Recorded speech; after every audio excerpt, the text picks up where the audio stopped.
freaking first cut. Golly. Welcome to the First Cut Podcast. I'm Rick Gehman, and this is your DFS preview for this week's Phoenix Open. Joining me to break it all down, Greg DuCharme is here. Hey, buddy. Rick, what's going on? Looking forward to this week. This is one of my favorite golf courses that they play on the PGA Tour. And it's interesting because it's not in my top of courses I'd like to play, but I think it is just a perfect setup for the PGA Tour. It always leads to dramatic finishes. I think it presents a really nice balance of scoring and challenge. It's a really fun one to break down, and it leads to great finishes and oftentimes great winners. Yeah, it really does. The list of champions here runs deep, most of them able to find the center of the club face over and over and over again. We'll talk about those, but let's talk about maybe the star of the show this week, Greg, and that's the golf course. And maybe it is the festivities around the golf course, because when you remove the grandstands, this place is pretty benign. Looks like any other desert golf course, but throw a couple 100,000 people in there and we get it cranking. I've got the scorecard here, Josh, if you want to pop that up. We've seen this golf course plenty of times. It's placed to a 7,261 yards. The back nine, specifically the stretch from 13 through 18, it is my favorite. That's where you're going to see a lot of scoring, a lot of opportunities for guys to hit their ball in the water. I just think this is a splendid finishing stretch here. Yes, and I'd even add number 11 in the mix. Typically the hardest hole out there on that property. It definitely presents an opportunity to hit your ball in the water. But once you get past that, you get 13 in. They are just phenomenal holes with a ton of opportunity for variance. Like you said, you can hit it in the water. You can hit it in the water on 15. You can hit it in the water on 18. You definitely want to avoid those situations. You can hit it in the water on 17, which I think is one of the great drivable par fours. My favorite drivable par four to watch on the PGA Tour. I just think that green complex presents so many hole locations where you really got to think. And sometimes you just got to take on the water, right? You got to hit it in a good position if you want to make birdie, which, I don't ever like that saying, Rick, if you want to make par. But there are situations where par is a good score. And in that case, you don't have to take on the water. But if you need a 3 or a 2, you got to get pretty close sometimes with that back left hole location. Hitting it out to the right, you lose all your angle. So it's a fascinating hole. And I think it describes the golf course really well. Yeah, you got to take it on. I'll start showing some reports and things from my website, rickrungood.com. You can see the scoring from last year in here, hole by hole. But Greg, you mentioned those past champions: Scottie Scheffler twice, Brooks Koepka, Webb Simpson, Ricky Fowler. Obviously, Hideki Matsuyama has had a lot of success around here. What is the through line between those golfers and success? Well, I think the through line is pretty clearly what you do with your iron play. Yeah. And this golf course sets up so nicely for, excellent iron play for a couple different reasons. But if you look over on the left-hand side, if you're watching on YouTube, you see all these, you call them secondary stats that lead to success. And, this is an interesting column. There's oftentimes ones where you're like, what, am I really going to base a tournament off of early scoring average? Right. No. So I always look at this as just to get a general idea. And the general idea is approaches from outside of 275 yards in the rough, approaches from 150 to 175, approaches from 50 to 125, approaches from 75 to 100. You see approaches from 275, 250 to 275 out of the rough, approaches from outside of 275, approaches from 100 to 125. Now, fairway proximity, going for the green hit green percentage. There are so many iron play categories in that mix, and they cover a very wide range from outside of 125 all the way into 50 yards. You're covered, and it speaks to the importance of iron play out here. So many of the shots come from that 150 to 175 range. 175 to 200, even 125 to 150. I mean, those three proximity buckets, 125 to 200 yards, is making up nearly 70% of the approach shots on this golf course.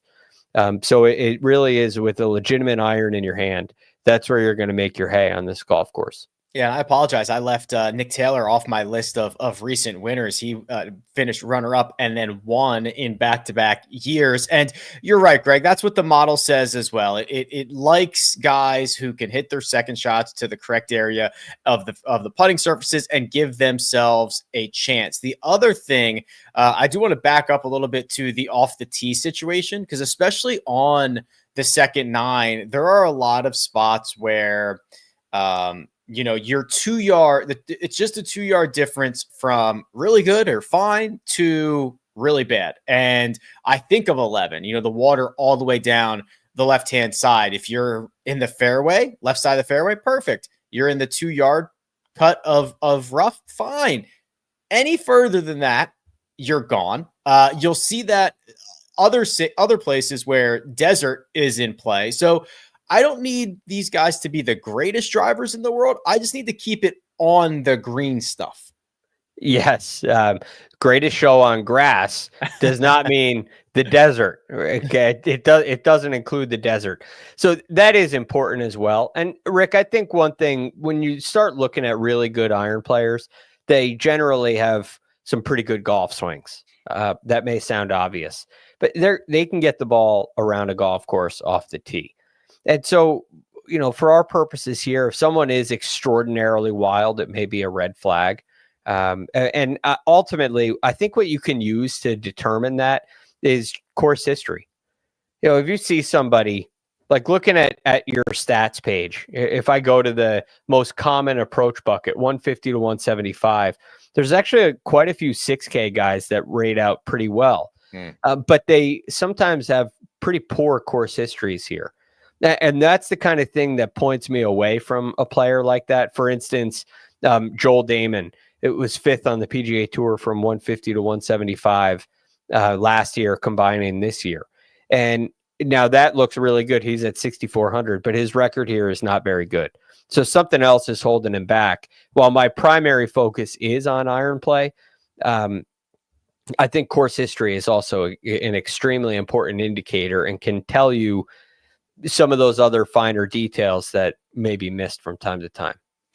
I want to get into this field. We've got the number one player in it. We've got a lot of great stars at the top, a lot of names that I want to get to. So here's what we're going to do. We're going to do that. We're going to dive head first into this field, but we're going to take a quick break and hear a word from our partners.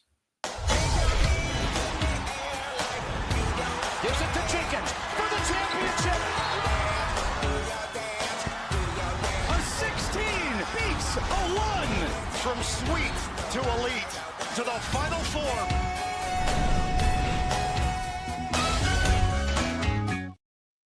And we're back. Here's the cheat sheet from rickrungood.com. There are 4 golfers, Greg, over $10,000 for this week. Led, no surprise, by Scottie Scheffler, $12,000. Justin Thomas and Hideki Matsuyama are 10-5 and 10-2 with Sam Burns, $10,000 even. That makes up the top tier, and I will not even ask you. I will force you to start with Scottie Scheffler. If you had any concerns whatsoever about his return to golf after the hand procedure, I believe he squashed those last week.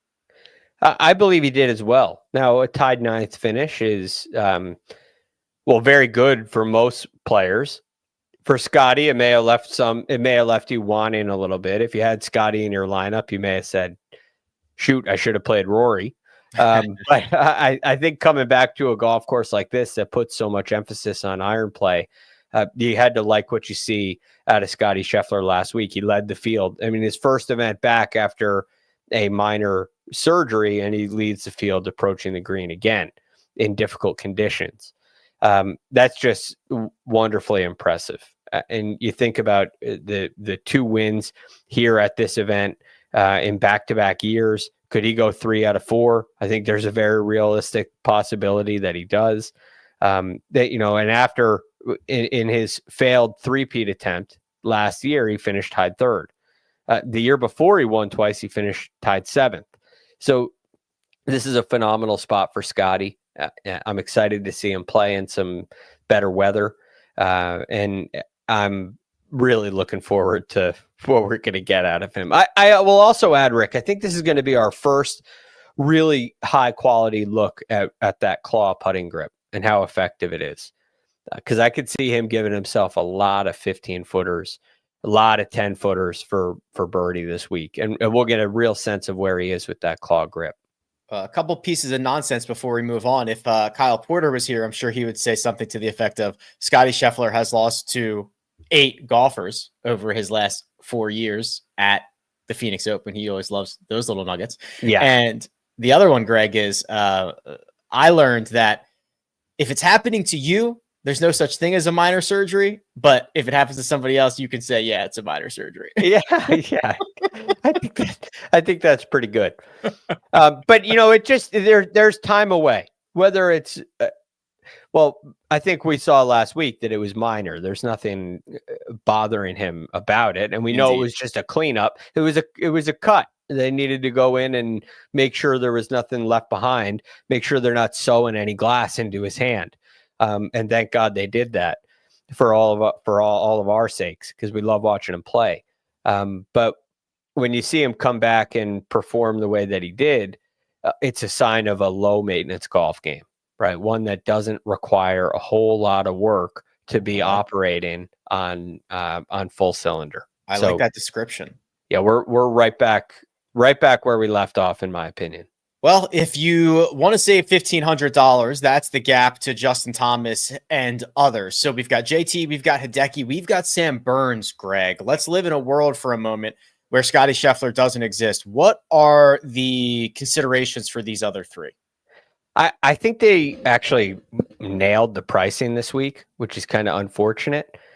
And I'm probably, Rick, if I were ranking this 10K lineup, these 4 golfers, they have the price, I think, in my order: Scottie Scheffler, Justin Thomas, Hideki Matsuyama, Sam Burns. I know it wasn't the best week for JT last week. Some things didn't quite go as well. He wasn't great off the tee. He wasn't really sharp with his approach play in some difficult conditions. He struggled. But you look at what Justin Thomas does around this place, and it's pretty darn good. Tied 12th last year, 4th the year before that, tied 8th, tied 13th, tied 3rd. That's going back to 2019. He's hit the ball beautifully at this venue. He's putted beautifully at this venue. I'm feeling pretty good about JT. Now, Hideki, who's won here twice, back in 16 and 17, finished tied 2nd the year before that and tied 4th his first start here. The record seemed to cool off a little bit for him. It did. It still had a T15, T16, T8 in 2022, a top 25 in his last start. But you're right. He set the bar incredibly high. He did. And he hasn't hit the ball as well the last 2 years at this golf course. He's hitting the ball really well now, except he didn't last week. Yeah. So last week he lost strokes off the tee and approaching the green.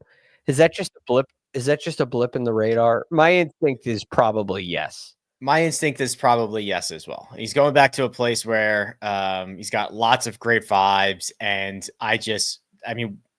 it takes a lot for Hideki to lose in a big way back-to-back weeks. So I don't really worry about that. Would you put Hideki ahead of JT? Yes, but the thing with JT is I am worried about some big numbers this week. That driver is a little bit out of control, and I think that you can get into some really bad spots with that. I mean, he made plenty of birdies last week. He made plenty of birdies, plenty of eagles last week. He put a bunch of crooked numbers on the board, and I'm not sure that this is necessarily the place that you want to go with. I don't think he's a bad play. I just, he's the second most expensive player in the field. I've got Hideki here for a little bit cheaper. I would prefer Hideki. Okay, I like that. This is the thing that just worries me with Justin Thomas, is that I worry about his driving every week. Yeah. I worry about the errancy every week, and yet he still finds a way to win at TPC Sawgrass and TPC Southwind down in Memphis, some courses that are notoriously penal should you miss, and play well here. So he has a way, as much as it irritates me, I'd love to see him get that thing under control a little bit, even if he sacrificed a little bit of distance. If he could just be a little more reliable with the accuracy and managing the misses a little better, he'd be a world beater out here. But he does have a way of managing his way around golf courses with a lot of trouble. Yeah. No, he does. He does. And then Sam Burns rounds out the 10K range. And Greg, the history around here, at least the last 2 years, are T6, T3. 5 years in a row, he has gained strokes on approach. That is very different than what we're seeing right now, because I'll even throw out the President's Cup and the Hero World Challenge. Just to start off in 2025, he's lost 1.7, 1.7, 1.8 strokes on approach. What is your level of concern about that? Well, I think that it's a really key indicator, but there's a few things. There's a couple caveats to that. The Century, he lost 1.7 approach, but it's tied 8th. And that's a golf course that has kind of, I always put an asterisk next to those numbers. A lot of the golf balls end up in the same spot. There's a lot of wedge shots, right? It doesn't necessarily mean you're hitting bad iron shots to lose strokes at the Century. So I give him a little pass on that. The American Express tied 29th. That's measuring 2 rounds because there are 2 rounds where there's no shot length. Yeah. So, can you give him a little pass on that? I mean, that could be one bad shot. As you see there, he gained strokes approach in round 3, lost in round 4. It could be 1 or 2 really bad shots. Last week he had some weather, so there's kind of, oh man, you are just dishing out passes for Sam Burns. There's an opportunity for a pass all over the place, but at the same time, he is just simply not the iron player that Justin Thomas and Hideki Matsuyama and obviously Scottie Scheffler. He's not that kind of iron player, right? He's just not. But boy, he can make so many birdies. I have a hard time. Like I said, I think my power rankings would be Scheffler, Thomas, Matsuyama, Burns. If I were setting the prices, that's what I would do. If I was setting the prices, it would be Scottie, Gap, Hideki, Thomas, Gap, Sam Burns. So they got pretty close there. I'm not going to beat them up over that. The 9K range. This is also kind of part of the Sam Burns story, because right below Sam Burns is Sung J M at 9,800, Corey Connors at 97, Tom Kim at 96. And then we round the rest of this group out with Sahith, Sepp Straka, Rasmus Højgaard, Benny On, and Robert McIntyre. So 8 golfers in the 9K range. If you like some of these guys, it does put an even more additional squeeze on Sam Burns. So what do you see here in the 9K range? In the 9K range, I'm not crazy about it, quite frankly. Sepp Straka is kind of hard to ignore when you look at his stats. I worry a little about the illness. I know he wasn't feeling great. Is he going to be able to recover? Normally, I would say yes, but if he's got the same thing Ludwig has, this could be the same pattern as Ludwig. Ludwig's in the mix at the Farmers, starts feeling bad in the last 2 rounds, ends up playing poorly, and then the next week tees it up, plays poorly, has to withdraw. How long is this sickness going to last for Sepp Straka? That's my concern with him. Can I set this up for you? And let's assume he's healthy. I'm going to remove sickness from the question, because I think that this is a really good example of recent form versus course history. These 2 golfers, Sepp Straka and Sahith. So here are your 2 options. Sepp Straka, who has been one of the better players in 2025, T15, T30, the win, and then being in the final group, of course, with a lead on Sunday at Pebble Beach. He ends up finishing T7, but his record here, miserable. Miscut, 66th. Contrast that with Sahith's record here, which is delightful. T3, T39, and a 5th. It's basically the best record strokes gained-wise of anybody who's played at least 12 rounds. But what he has done recently is a lot of red on this board. 53rd at Pebble Beach, 52nd at the Farmers. He has not cracked the top 35 in this calendar year. So this is really course history or recent form. You only get one. Which one's your choice here? Yeah, removing sickness, it's Sepp Straka. Okay. And the reason for that is that course history, the last time he played here was 2022. Yeah. Now, 2023, he won. 2024, he won. And 2025, he's won. This is a completely different player than he was back in 2022. And he's gotten a whole lot better with his ball striking. He's gotten a whole lot better with his iron play. I think that this place works for Sepp Straka. Now, considering illness, rather, that's a real worry for me. I know it is. No, and I think going around the locker room. Yes. And I think it should be because of how many guys have had it and the arc that we have seen it take. Right. If it takes Ludwig's arc, we are on WD watch. Yeah. If it takes Ludwig's arc, Sepp is like about to get the worst of it. And might not even tee it up. So if I'm looking just at numbers, looking on paper, Sepp Straka, clear as day. I'm not. So I'm out on Sepp for that reason and that reason alone.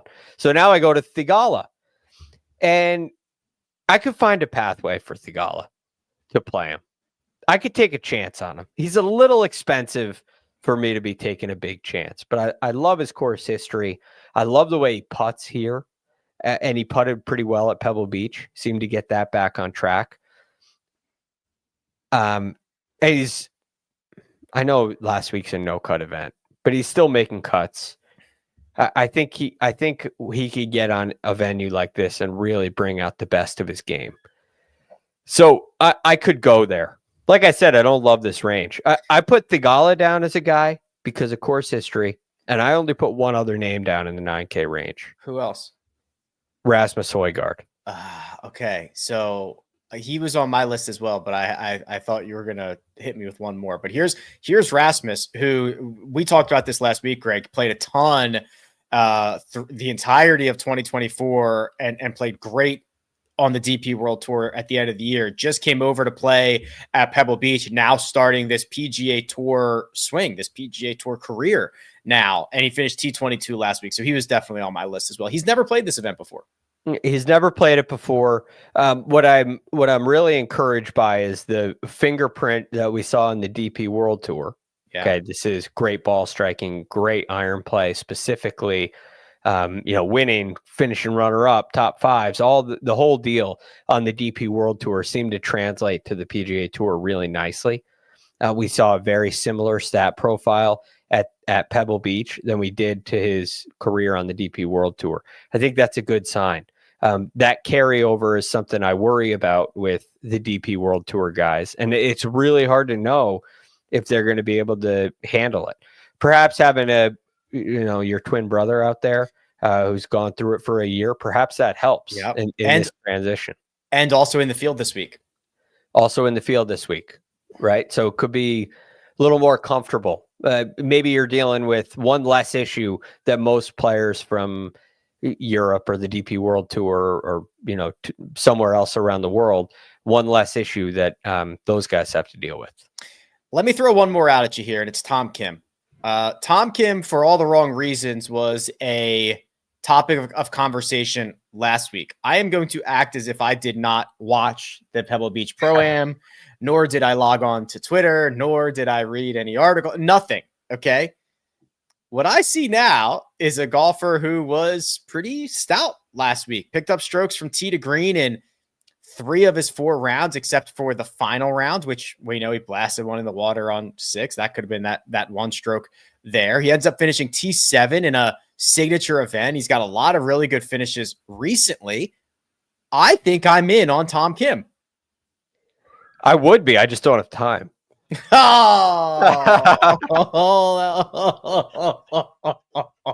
Who's got the time, honestly? Now, in all seriousness, this is business. All right. This isn't about fandom. What's with the every other? Is this gonna keep going? He's an every other guy. Every other week. The pattern just keeps going. Yeah, it's basically cut, runner up, 65th, cut, 7th, Now, here's the other in that stretch of wild inconsistency. As far as finishing positions are concerned, his iron play has been very good. He's clearly gotten longer. I think there's a world where you could play him, Rick. Okay. I appreciate that. But I agree with you. That 9K range is not particularly fun. No. I think we might find some more interest in the 8s, the 7s, and the 6s. That's where the value really starts to kick in. We're going to check it out. But first, we're going to take a quick break and hear a word from our partners. The clock never stops. Relive the greatest moments with uninterrupted highlights and more. It's Gareth Bale. Ronaldo! Wonderful goal. On the UEFA Champions League channel. Streaming free. And we're back. 11 of them, Greg. 11 of them in the 8K range. Kitayama, McNealy, Spieth, Grazerman, Wyndham Clark, our defending champion Nick Taylor, Luke Clinton, Akshay Bhatia, Cam Young, JT Poston, and Si Woo Kim. Oh, boy. What are we doing? I like a lot of these. Really? Well, I got 4 of them. Okay. First and foremost. I have 4 as well. Go ahead. Kurt Kitayama, 8,900, missed the cut at the Farmers, didn't play great at the American Express, tied 37th at the Sony. It's been so-so, right? Everything's been kind of bland for him. Hasn't been losing strokes in any one category significantly. Hasn't been gaining strokes significantly in any category, but I think this is the spot for him.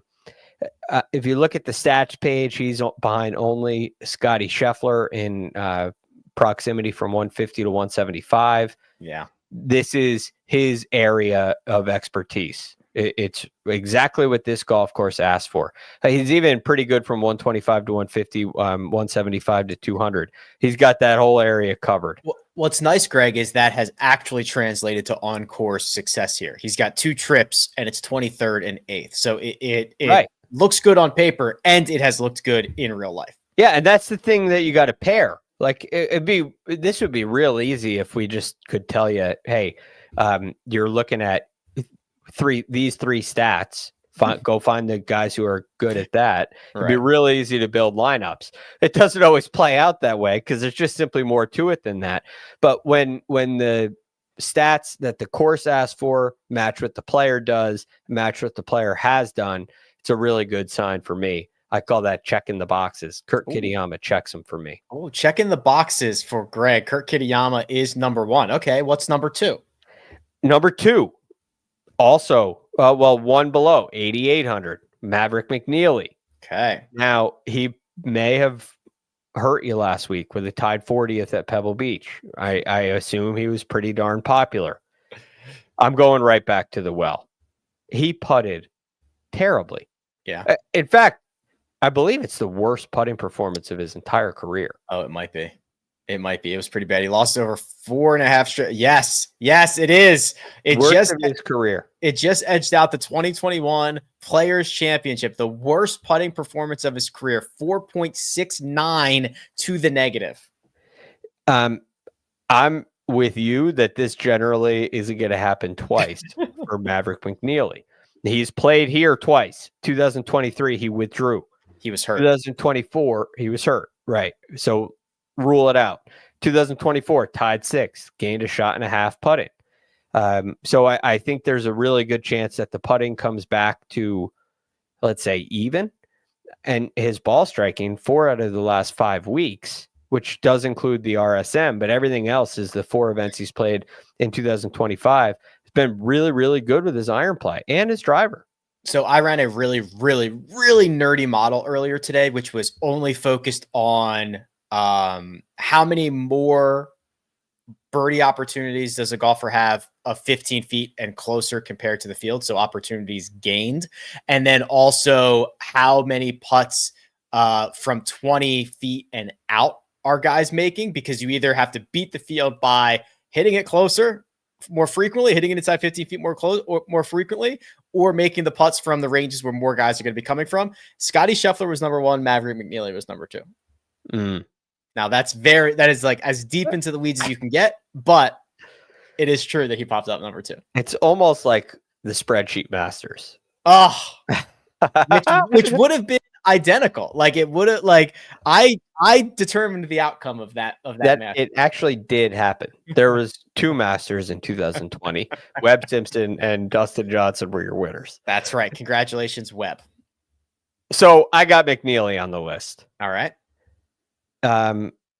Next on the list is the defending champion. Yeah. Okay. I knew we were going to match up on that one. Nick Taylor. Yeah, Nick Taylor. He's been striping it lately. He won the Sony Open, tied 12th at the American Express, tied 33rd last week, where he hit the ball pretty well.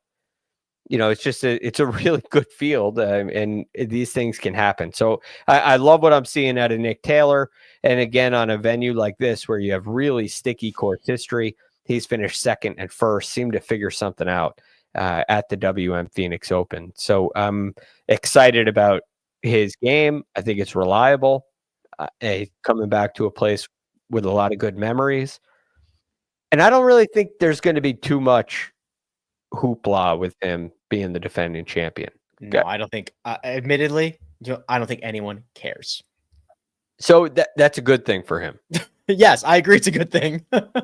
There may be like a couple more media obligations. His picture may be on a poster, an extra poster somewhere, but let's face it, Scottie Scheffler's correct. The guy on all the posters. Correct. He's the guy everybody wants to talk to. So that's a good thing for Nick Taylor. I think he plays well this week. All right, give me one more. For the final, it's just that time. There's no real legitimate reason for it, but this is Luke Clanton time. Oh. Okay. I think this is Luke Clanton time. Now, he hasn't been as good this year in his 2 starts as he was when he first started. But it's still been pretty good. A missed cut at the Sony, which wasn't by much, tied 15th at the Farmers. I think you're going to see a big time week from Luke Clanton in this environment. Still has only lost strokes off the tee once. Still continues. I liked what he did. He was pouring it in around Torrey Pines a couple of weeks ago. So I do like the way he sets up. The last one I'll add is Siwoo Kim. He's at $8,000. The only reason the big reason I like this is he's just constantly he's not going to get into trouble off the tee. He's like the perfect good drive guy. Finished 12th last week. I need him to kind of get the rest of his game dialed, but I don't think he's gonna burn me too badly. So I've got him at the bottom of this range in the 8K. For the most part, you and I are pretty aligned here. So he's like Siwoo's like a safe play. Well, believe it or not. Yeah, right. In bizarro world, I think this week is a good spot for him, considering his skill set. But hey, he might go crazy and like start hitting driver off the deck everywhere and start like putting with his sand wedge. I don't know. The guy's a Looney Tune, but I like his chances this week. He could play the 15th hole with just a driver. He might, out of nowhere. Just for fun. I'll enjoy it as a viewer. I don't know if I'd enjoy it with my investment in him. The 7K range. Here's where we get a lot of those names. And this is obviously a bigger field if you haven't figured that out already. So we've got 36 golfers in the 7K range. JJ Spawn, Minwoo Lee, Bo Hostler at the top. The middle of the range, handful of names there like Austin Eckroat, Andrew Novak, Keith Mitchell. And then the bottom of the range, we get the other Højgaard. That's Nikolai. He is $7,000. Nick Dunlap is here. Michael Thorpe Bjornsson is here. Obviously, Greg, there's a lot of names I did not mention, but where do you want to go here in this range? This is a really big range with, I think a lot of really compelling plays. And what I like about this range is you have some kind of marquee, just guys that are just great ball strikers sitting in this range. Some of them, for starters, Andrew Novak. He is a absolute flusher. He's coming off a 3rd at the Farmers and a tied 13th last week at the AT&T Pebble Beach Pro-Am. And I don't even think he's hitting it as well as he can. He's got 1 start here in Phoenix. It's a tied 8th last year. So I love the trajectory that Andrew Novak is on. And, for that matter, Sam Stevens is on a pretty good trajectory right there with him. So Novak is 1. Also in this range, a little cheaper than Novak is Tom Hoge. You'll find him if your models are heavily iron related, you're going to find a lot of Tom Hoge. He's striping it. Tied 17th last week, had a really, really nice opening round, and still a really solid finish in this tournament. He's got 3 top 25s in his last 5 starts here. I think this is a good setup for Tom Hoge, who seems to be driving it a little bit better as well. Then you also have a Charlie Hoffman, who came in second here last year and is he's hitting it really nicely this year. And we've got in 2025 a tied 59th, a tied 5th, a tied 25th. Has not putted well, but the results are still there. Now you come to a place where you tied for first at the end of 72 holes last year. It's not my favorite play, but it could be a good one. I cannot believe how well he and Matt Kuchar have aged. I tried to retire these two every year for the last 5 years, and they are still very relevant. Yes. Well, I don't know as much about Kuchar's regiment, so I can't speak to it, but Charlie Hoffman is a notoriously hard worker, and he's been working very hard on his body with the TPI guys. He's out there in San Diego, always working on it. And the results have paid off because this golf swing is really good still, and he still flushes it. So I think he's an option this week. It's crazy. Speaking of guys who are still flushing it, Lucas Glover is $7,400. Yeah. I still don't think that's expensive enough. We talked about this ad nauseum, so we don't need to bring it up again. He left many strokes out there. He still cannot putt. He's still going to miss like 3-4 footers for the week, but the stats are much more positive in those categories than ever before. And he's a flusher. He just finds the center of the club face. So I'm playing Lucas Glover until, we'll probably get out of Lucas Glover zone soon, but definitely this week. Yeah, maybe Torrey Pines ends the Lucas Glover run. I think, but maybe not. If he's mid-price, maybe not. His record isn't great here. It doesn't match what I'd expect, but it's also not terrible. He doesn't really have legitimate contention here, but not a ton of miscuts either. One other guy down low in this range. Unfortunately, there hasn't been a whole lot of opportunities to play him. I think there's one this week at 7,100, Gary Woodland. He has won here at this event. He's been playing pretty well. He's tied 16th at the Sony, tied 22nd at the AT&T Pebble Beach Pro-Am. Another absolute flusher who has a tendency of playing pretty well here. He's got a win. He's got a tied 7th here, tied 5th back in 2011. But he's got some nice finishes here as well. The 2025 has been a great year for him. He started the year very, very well. Yeah, I think he is in a place where he can spend more time practicing. He can play multiple weeks in a row. He's talked about he feels like he can put 4 rounds together now because his focus is getting a little better, which is all great news. And so I'm gonna ride the hot hand here and think this actually has room to even get better. The fall was pretty good for him as well. 70 golfers in the 6K range. Adam Hadwin, Alex Smalley, Bud Cauley amongst the guys at the top. The middle of the range, that'll get you names like Joe Highsmith, Lonzo Griffin, Sam Ryder. Or the bottom of this range, the absolute mid-price golfers. TGL zone, Kevin Kisner is in this field. Taylor Montgomery, Ryan Palmer, and Peter Malnati are just a few of the names at $6,000 even. Greg, there is a cut this week. Should have probably mentioned that a long time ago, but we are back to a cut event here. There is not a high bar for these guys about, just getting to the weekend, scoring you some fantasy points, but where can we feel slightly comfortable about going? Well, right off the top at 6,900 is one I'm interested in. It's not the Desert Fox. I was going to say it's not. I just can't do that. I can root for him. Can't play him. Alex Smalley, I can play. I really expected a good Farmers Insurance Open for him, and he missed the cut. But in his round on the South Course, he did hit the ball pretty nicely. Yeah, he did. And he's been striping it lately. So I'm willing to come back to him. Tied 11th or solo 11th at the American Express, tied 16th at the Sony Open. Ball striking metrics have been really good. The putting has been really good with the exception of the Farmers Insurance Open. So I'm coming back to him this week.